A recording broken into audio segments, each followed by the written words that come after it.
Politico, Jonathan Martin.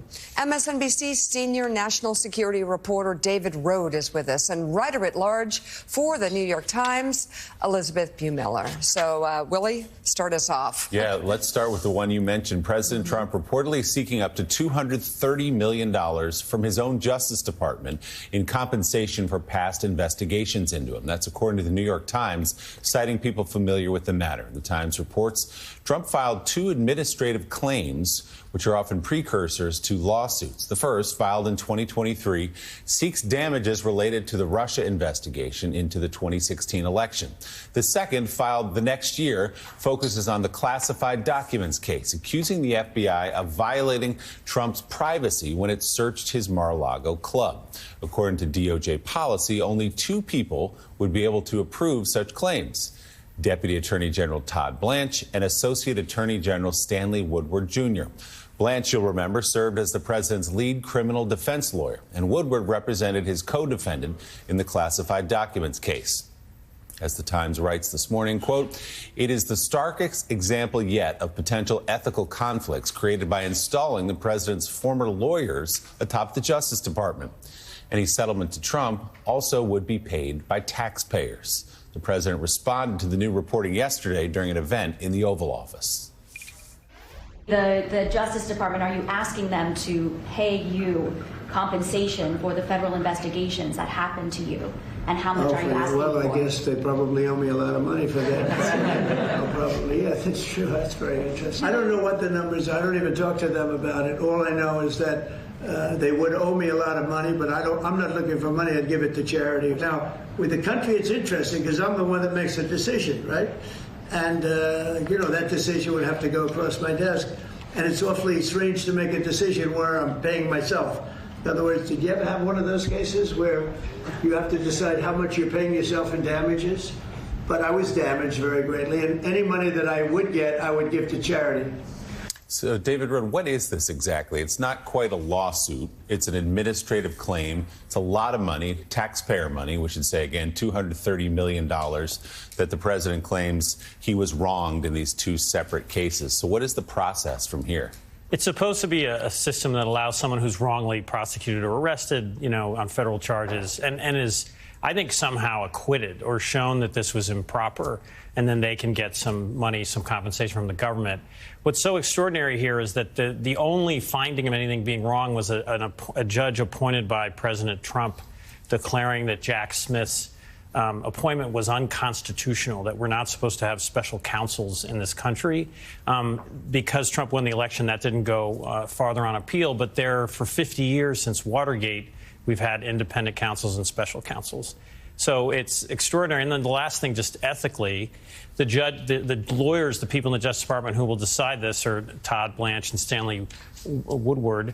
Todd Blanche was paid large amounts of money, I don't know how much, as Trump's defense lawyers for the last year. So it's extraordinary that the lawyers who defend Trump get paid a lot of money by him now sort of have the power to pay him back.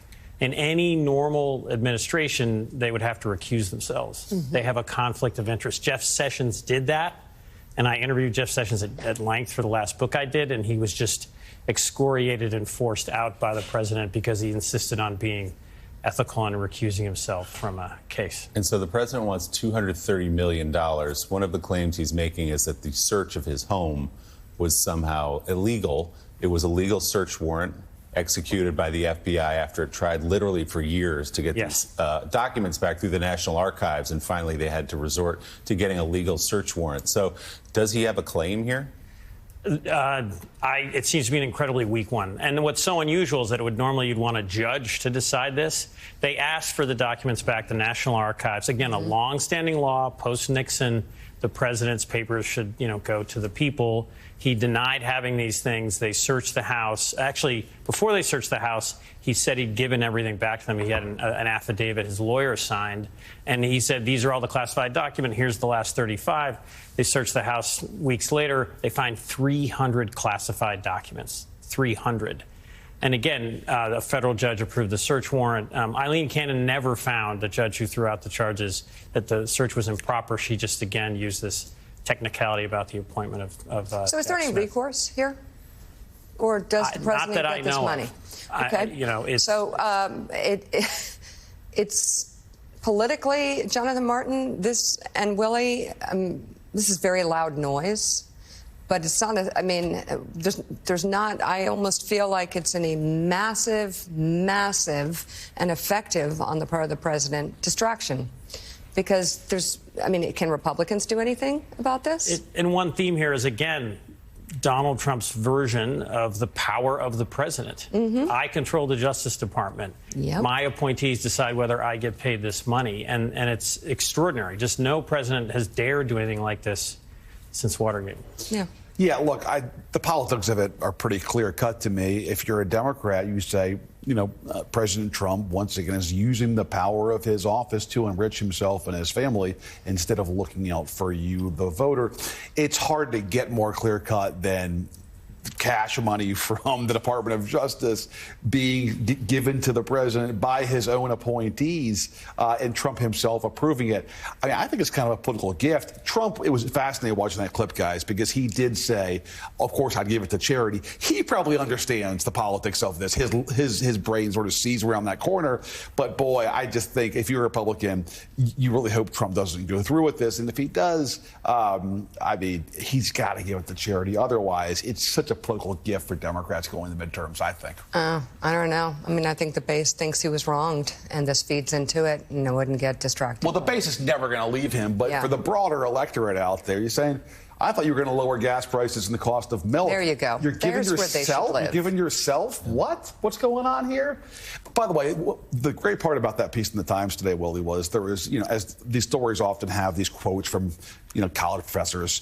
The ethics expert said, it's so clear cut, you don't even have to quote a law professor. Yeah, he said, why'd you call me? You don't need me. Don't even bother, Ask anybody at the end of the bar, and they'll tell you it's wrong. So blazingly obvious, right? I'm not shocked. And this is the outcome of installing loyalists all around. Exactly. So you put people in charge at the Justice Department, you put your personal attorney in a position to get you $230 million, and he's going to go, sure, where do I sign? Campaigned on retribution, said he would do things like this. That's the important point. Again, not shocked. Hair is not on fire. No. Everybody needs to calm down and focus on things that we can actually have an impact on. It's important for folks to realize that, though, the senior folks at DOJ are literally his defense attorneys. Yeah.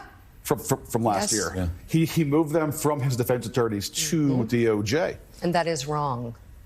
And it totally undercuts the tradition of the career folks at Main Justice who typically would decide this kind of thing, because it is a conflict of interest for the political appointees. All right, in the latest push, we'll move on.